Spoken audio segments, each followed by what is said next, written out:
back to Game Smash. As always, I'm your host, William Liberty, and with me is. Was Muhammad Yusuf.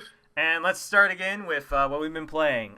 So I've been playing, mostly the same games, Persona Arena Ultimax, Persona Q, but the new game that I started playing was the Stanley Parable. And oh my god, I love that game so much. It is amazing. Have you heard of the Stanley Parable? I've heard of the Stanley Parable. Some dude linked it to me. I think it's the game that there's some like British narrator. And there's a Yes. thing in the game where you have to do like a bunch of mundane tasks to get an achievement, and it's just poking fun at like achievements and shit. It's sort of like it's satire on just game elements and narrative decisions. Like, Ah, kind of like, it pokes fun of how people, will search every nook and cranny. There's a moment in the game.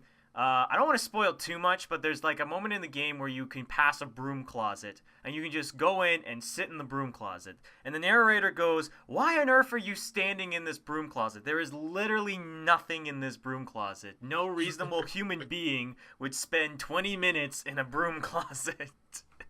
And it is funny as hell. And I can't go into it too much because part of the best part about Stanley Parable is knowing very little about it. Just okay. it's one of those things where it's like just go download it if you can and play it. The only thing I will say about the game is that it's really fun, and it's a really funny game, but it's short, and I just wish it was a little bit longer because Oh, I think I finished it or finished most of it in about maybe 4 hours, I want to say. And the game is about $15 as a regular price, so it is a bit of a steep, a steep price. But man, it's like if it's on sale, I would sweep it up right away for sure, okay. because it's definitely a fun experience. Anyway, so what have you been playing? Well, I started replaying Hearthstone again because Yep. IGN had an article recently on Hearthstone to sorry, Hotline Miami.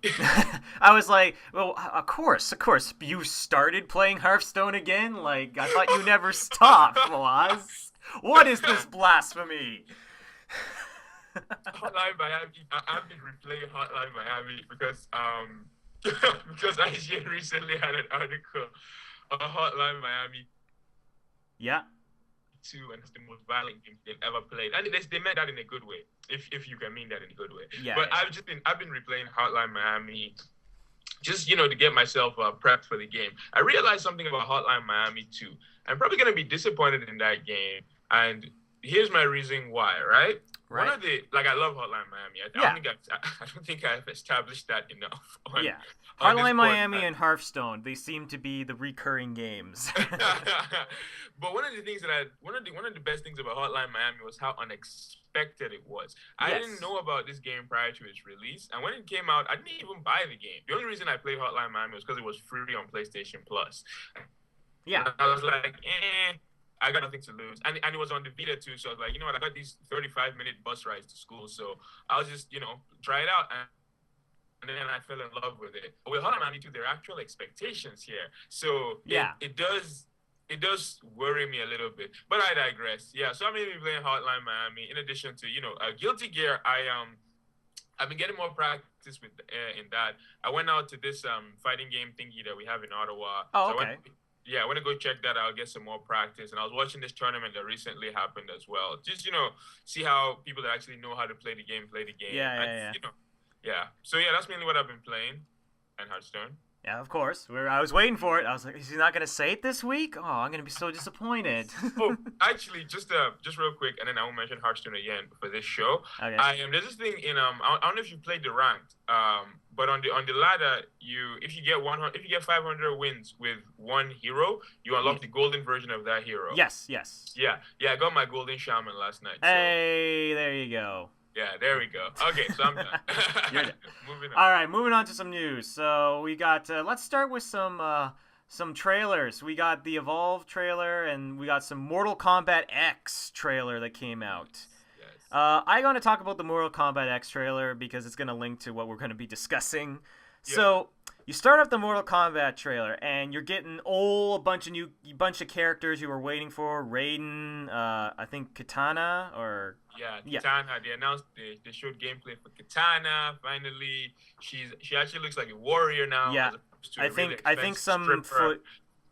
Kung Lao, or I think yeah. Kung Lao looks badass. I Yeah. mean, he was announced last week, but we didn't see any gameplay. We finally saw gameplay, and he looks so unbelievably cool. I had Yeah. no interest in Kung Lao when he was announced, but now I'm definitely gonna be trying him out when I pick the game up. He just looks so smooth, and Yeah. anyway, yeah, he looks cool. Yeah, and then you're getting near the end, and I was like, oh, I really wish they would show Goro. I'm like, really wish they would show Goro, and then all of a sudden, Goro comes from the shadows towards the screen. I'm just like, yeah, and then very slowly, pre-order DLC fades in, and I'm like, fuck.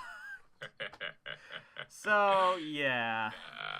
Here's the problem I have with Goro being pre-order DLC. All right, it would be, to me, it's if it was a character that wasn't as iconic. Like, think if it was Rain. Like, do you even know who Rain is? He's the purple. He's the purple dude, right? If Rain was pre-order DLC, I probably wouldn't care. I'd be a little bit annoyed, but whatever. But it's like if Super Smash Brothers got released and Bowser. Bowser was pre-order DLC. Like, that's kind of the equivalent, and that just seems silly to me. It's like I'm not a biggest fan of pre-order DLC, but it's like you don't take one of the main roster characters that's been. Anyway, what do you think about this? So just I'm just gonna say this. We don't know exactly if it's. They haven't given us the full details, so as unlikely as it is, this might just be a pre-order and unlock him early. But anyone who doesn't pre-order would have to beat the game with all the characters to unlock Goro. It is extraordinarily unlikely, but I'm just going to give them the benefit of the doubt, and let's just put that there. But if it does turn out that this is pre-order or you have to actually buy Goro, then I'm very disappointed. Apparently, I was gonna say I'm very disappointed in NetherRealm, but I'm gonna say Warner Brothers, because apparently, this is also with the Evolve thing. What the Evolve developer was saying was that they just make the game. The publisher decides how the game is going to be sold. So it's probably Warner Brothers who was behind this shenanigans. But I'm disappointed in general. Like pre-order DLC, I don't really give three shits, because it's usually irrelevant stuff. Like Gears of War 2. I think the last game I pre-ordered was Gears of War 2, and that had Golden Lancers as the pre-order DLC. Which, it's something cosmetic. It doesn't matter. Yeah. I mean, I pre-ordered because I was like, why not? I'm buying the game anyway. But I didn't feel compelled to pre-order. I guess now they feel the need to compel us to pre-order for whatever reason. Well, the part of the reason why they're compelled is so that they can kind of know what games are going to be hits before they actually come out. So then it's like, okay, this game has this many pre-orders. We know this game is probably going to be a hit. We might as well put more money into this to making more DLC or advertising it better or whatnot. A game that doesn't get that many pre-orders, then it's like, okay, this game's probably going to just not be that big, so there's no point to put more money towards it. It's I feel like that's part of the problem. But that feels like a very, very minor reward. Because the pros and the cons don't seem that high. The positives, the negatives far outweigh the positives. It seems. Because on one hand, sure, you're finding out, you're finding out a month earlier which game is going to be a hit. And then on the flip side, you're pissing off your consumers, because seriously, you look at the comment section for the Mortal Kombat trailer and the Evolve trailer, especially because Evolve was a game that a lot of people weren't even sure about yet, and then a lot of people have just been like, screw this game, I'm just gonna pick it up when it's cheap or something like that. And so you have a game that might have been a hit, and now you've pissed off your audience. You've pissed off a decent number of potential consumers there, and it's really disappointing, and it's upsetting. And then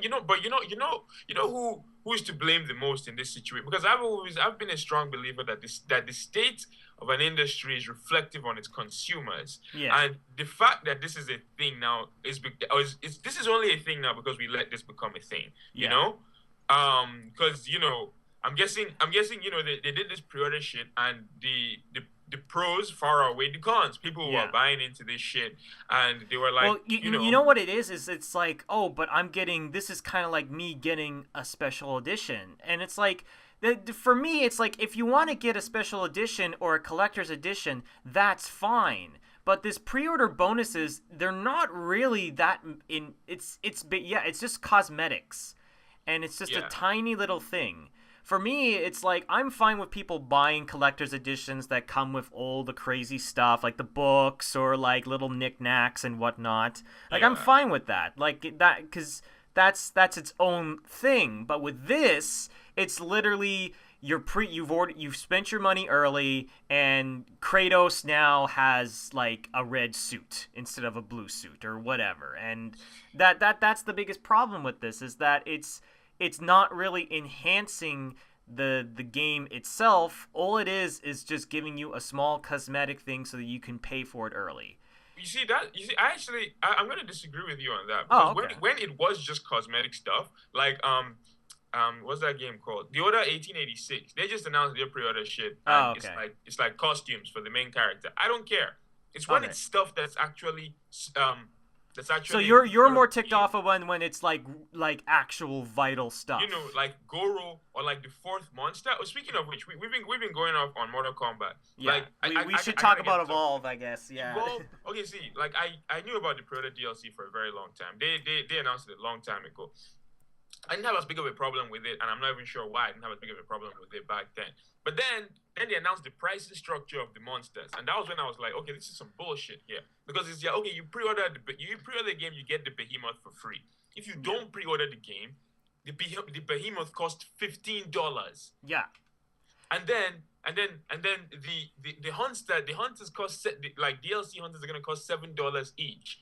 So like if I buy the first set of Yeah. 5 characters, I am looking at spending $30 $30 in DLC, and plus. that's plus probably the $60 to $70 for the game itself. Yeah, that's $30, and it's $30 plus. It's not even 30. Yeah. It's more than $30. I don't feel like doing the math right now. So I'm looking at spending like $30 plus on top of the $70 that I spent for your video game. Like, okay.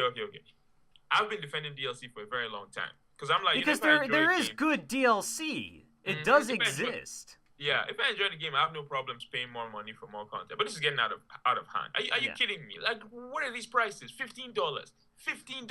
Well, this for is for yeah, for a character. That's this how is much. That's how much that game you were playing cost. yeah. That cost more than Guacamelee and Hotline Miami. Like, Yeah, you yeah. kidding me? Well, this Oh was my like, even for me, it was like, I remember this realization where, wow, this is a huge fucking ripoff if you didn't pre-order, because I pre-ordered Borderlands 2, right? yeah. And that came with the Necromancer DLC. And I was like, okay, cool, you get a new character once it comes out. I didn't know the price of that character. And the price of that character was $10.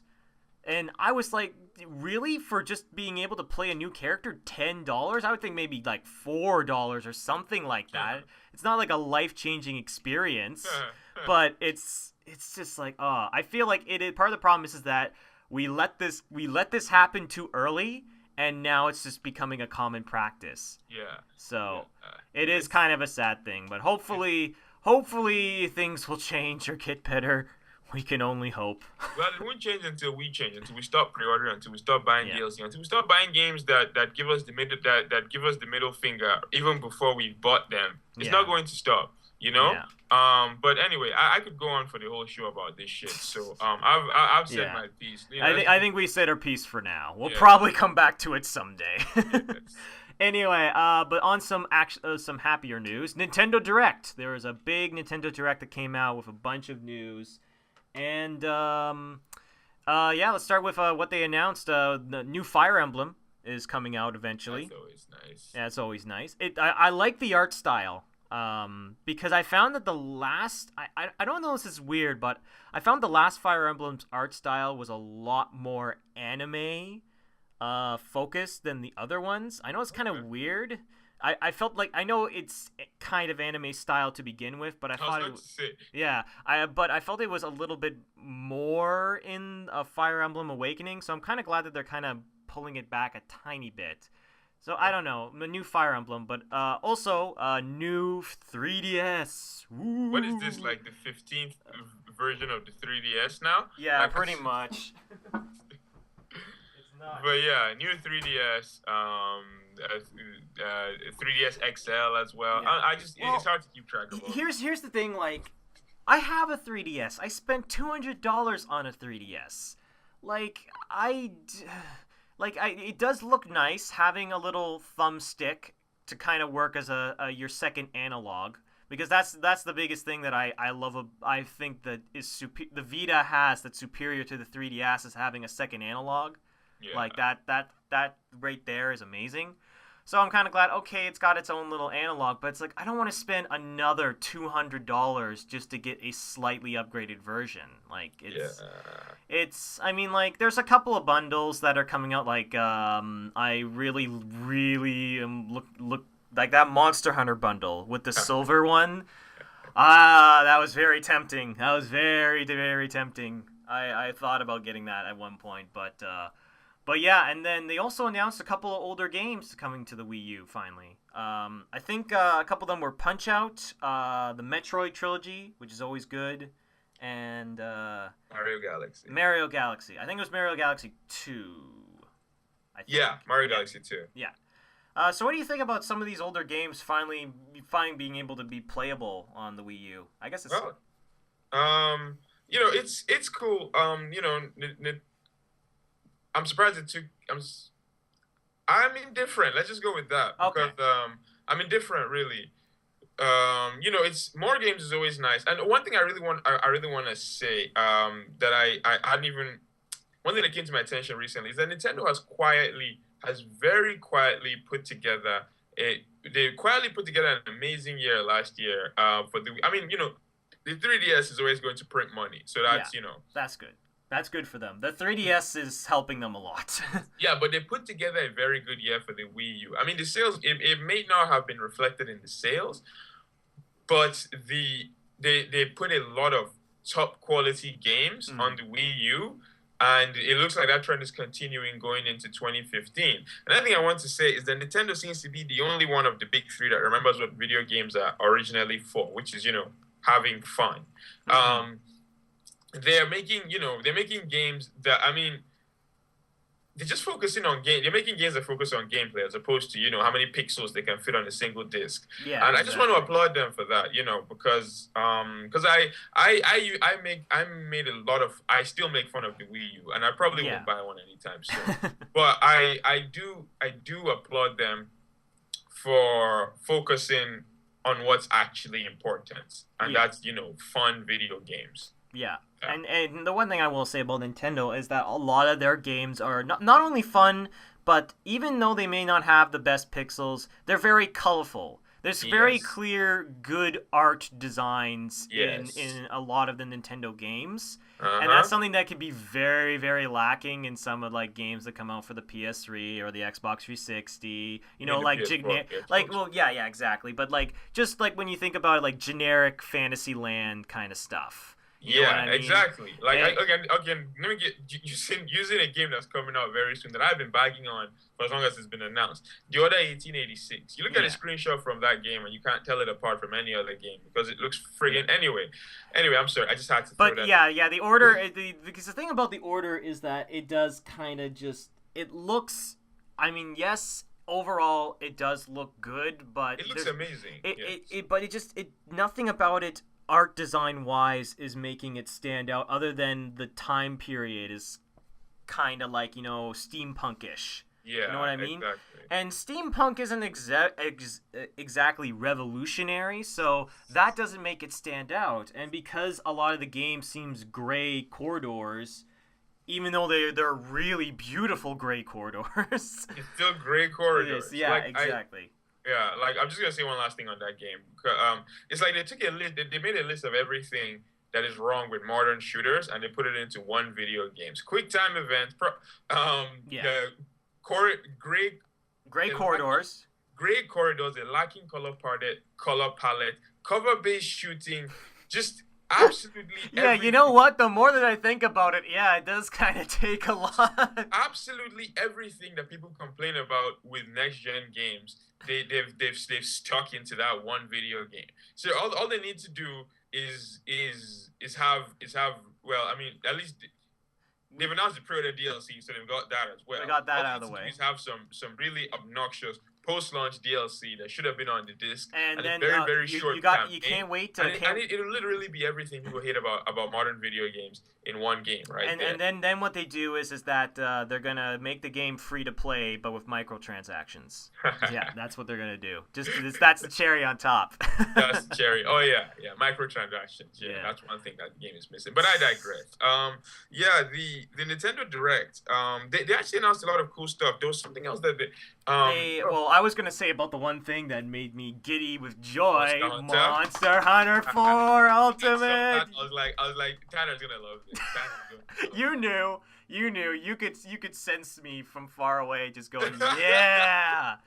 I am so excited because obviously they didn't really have a launch date for Monster Hunter until this direct. So Yeah. they finally said, all right, it's coming out in February. And they originally said it was going to be coming out in March. So that means it's coming out early, which That's is always nice. great for me. Absolutely fantastic. So, and plus, I'm kind of glad that, Nintendo's actually been pushing this game, like, advertising it, and there's all this DLC, not DLC, but they're saying that there's costumes in the game. You can make your character look like Samus, you can make the cats look like Mega Man and stuff like that. Like, they've been really kind of pushing this game a lot more than some of the other games. Yeah. Okay. But yeah, I mean, like, it's I don't know, I think it's pretty good. I think what? No, nothing else. I was like, okay, that's cool. Another thing that they announced was the release date for Majora. I think we were asking this question last week, Yes. right? Yeah. And Nintendo were like, we got you. The release date for Majora's Mask is February 15th as well, isn't it? I like the idea of Nintendo watching our podcast and just going, "Oh shit, we better give them the release date in the next Nintendo Direct just to make sure they know." But yeah, so yeah, Majora's Mask is also coming at around February 13th, and I'm excited for the game. Isn't that great? I love this narrative we are creating. Okay, so while we're on the topic, hey, if I could get a release date for Hotline Miami 2, that'll be grand. That would be grand. Figured I'd throw that out there into the Just universe. yeah, and somebody, can you give us a release date for Last Guardian? That would be nice as well. I think we're pushing our luck. Oh, we're pushing our luck now. Okay. I thought I might as well give it a shot. Might as well, yeah. And I think the other game that they also announced was they showed some more Xenoblade X, and they showed some more Xenoblade Chronicles kind of stuff. I don't know, because I've never actually played any of the Xenoblade games, but I hear they're pretty good. So I don't know. I might pick up the one that's coming out for 3DS. I don't know. It depends. Okay. Well, Yeah. I know absolutely nothing about Xenoblade, so I'm not even going to touch that one. You're not gonna touch that one. All right. But overall, I thought this was an actually pretty good Nintendo Direct. It was a pretty good direct. Yeah. Like, it was, I felt like maybe they spent a little while too long on the new 3DS. It's like, we already know about the new 3DS. Like, we get it. It's, I'm glad that they showed a lot of games. Like, that's always good. It wasn't it wasn't 20 minutes of just a guy just talking about how great Sony is or how great Microsoft is. So. Yeah, no, I feel you. They spread it out. They covered a bunch of different stuff. They announced the new 3DS. They announced new games. They announced DLC for some old games. They announced some old games are coming to the Wii U. It was just, I think, it was a very nice balance overall. So props to them. Props to them. Yeah, and moving on from that. More bullshit in Australia. So I think you know more about this, but Hotline Miami is apparently being Hotline Miami 2, I think. Yes, banned in Australia. Is being banned in Australia, because there's apparently a scene where a character is implied to be bad things. So yeah. So I'll just get into my thoughts on this real quick. So for those that don't know, when you start off Hotline Miami 2, there's gonna be a prompt. The same thing that Call of Duty, the Modern Warfare 2 did with the no Russian thing. It gives you a prompt to tell you that there's some shit coming up that might make some people uncomfortable, so you can skip it or you can't. And if you don't skip it, you go through this scene where there's this fat dude with a pig mask. He goes around and he kills a bunch of people. Then at the very end, he knocks this chick down and he climbs on top of her and he drops his pants. So it looks like he's about to rape her, and then it stops, and it turns out it's actually a movie that's being filmed, right? Yeah. And the director is like, cut, blah, blah, blah, blah, blah, blah. Now Australia saw this, took it out of context, and went ham, banned the game. Now, my problem with this is, like, I have so many problems with this ban that I don't even know where to start. First of all, like, we're talking about a video game. The first Hotline Miami had a weapon that was a drill. You could knock a dude down and run the drill into their skull, right? Yeah, so there's that. Like Hotline Miami is actually one of the most one of the most violent. Well, video it is. games Yeah, it's even with its pixel art style, it is still a really violent game. If Hotline Miami was not pixelated, I wouldn't be able to beat that game because of how nauseous it would be. It would turn into Manhunt. That's what it would be. Yes, there's some awful executions in that game. You can knock a dude down, break glass, break a bottle in your hand, and like jam the glass into his eyes. So I'm like, okay, so all of that is fine, right? Okay. but then, like, I see. Don't get it twisted. I'm not downplaying rape. Yeah, right? No. I'm just saying I understand that. If you're going to take the high road, at least be consistent with it. Like, he walks through an entire police. He walks through an entire building, murders a bunch of people, and they have absolutely no problem with that. And the irony about this, right, is that one of the concept behind Hotline Miami is that it pokes fun at how desensitized we have become to video game violence. Yeah. And there's something where I think there's a scene in Hotline Miami 2 where there is clearly a dead body just laying in a restaurant, and the teller is just like, whatever. It's fine. It is sort of poking fun at how violence in the media and stuff like that. But for me, more importantly, is that this game is rated M. It's meant for a mature audience.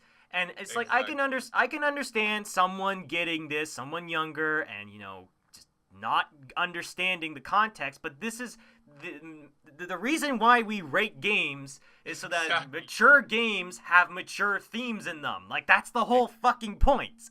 So it does drive me. That's where I go absolutely nuts. Where it's like, why have the mature rating if you're going to ban any game that qualifies for the mature rating? Yeah. But then just the developers' reply to all of this was actually pretty awesome. They were like, "Well, just pirate it." Yeah, I saw that and I was like, "Wow, that's freaking awesome." Yeah, they were like, honestly, we don't even need you people. We just want you people to play this game. Just pirate it. Just pirate it. It's all good. It's all good. Which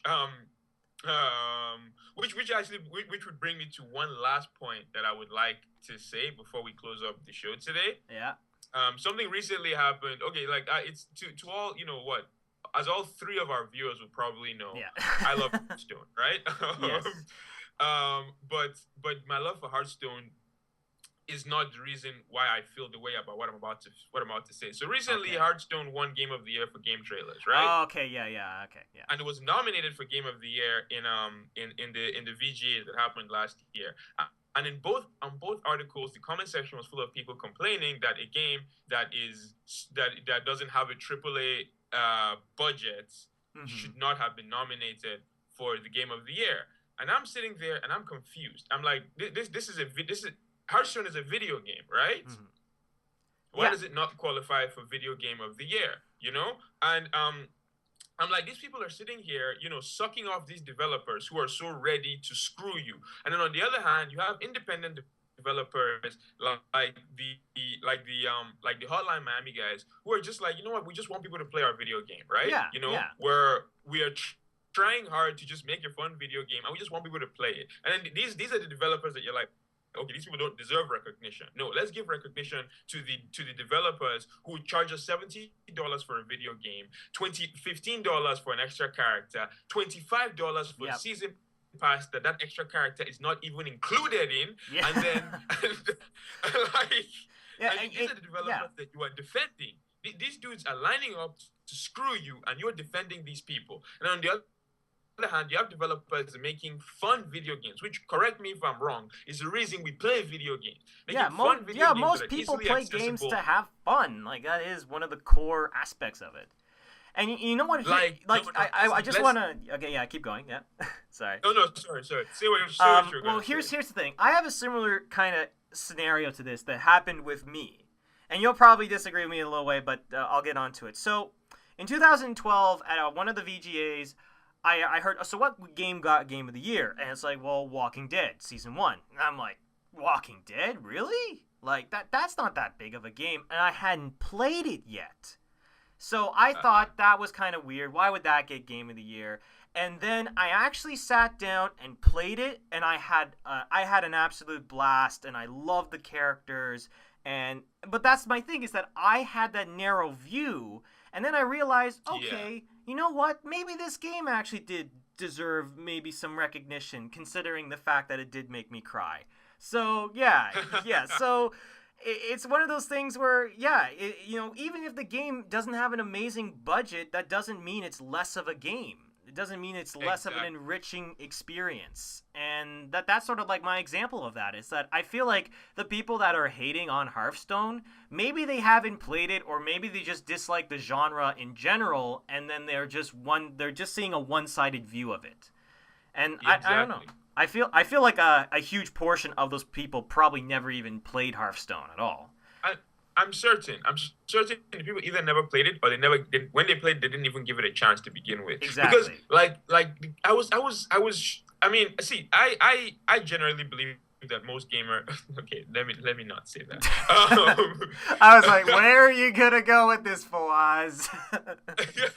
I was just disappointed. Like, just looking at the comment section, I was disappointed. I'm like, like I said earlier in the show, the state of an industry is reflective on the consumers, and I'm like, well, these are the consumers right here.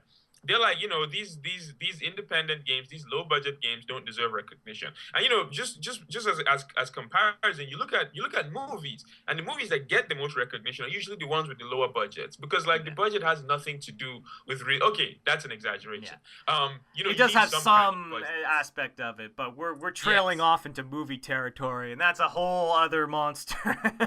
Yeah, but no, I'm saying that sure, you need some kind of budget, but having all the billions of dollars does not make a good game. Yeah, the mentality of that this game has the biggest budget means it's the best game.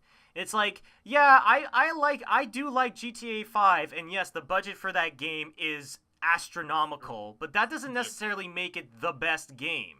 Exactly. But then at the same time, I'm not saying that just because these developers, made a game on a small budget means they should win Game of the Year. I actually didn't think Hearthstone deserved Game of the Year, which is pretty funny coming from me. I actually didn't think it did, but what's this thing called? I don't think it deserved it any less than any of the other games that were nominated. Yeah. I don't think it deserved it any less because of the budget, because it was a collectible card game. Yeah. So yeah, that's just something I had to get off my chest, because it really upset me, because it happened. Because that happened, and then this whole pre-order bonus bullshit happened, and I'm like, and then this Hotline Miami thing happened, and I'm like, this is one hell of a week. Yeah, it is. Yeah. So yeah, I just had to get that off my chest. Yeah, pretty much. But yeah, and here, and that's just the thing, is like, I do agree with you wholeheartedly. Like, we should just treat video games as video games. That's the moral of the story. Exactly. But anyway, I think we're going to wrap it up here. Don't forget to like, subscribe, and comment. And if you've got a question for us, don't forget to leave it in the comment section. And as always, I am William Liberty, and was Muhammad Yusuf. And we'll see you guys next time.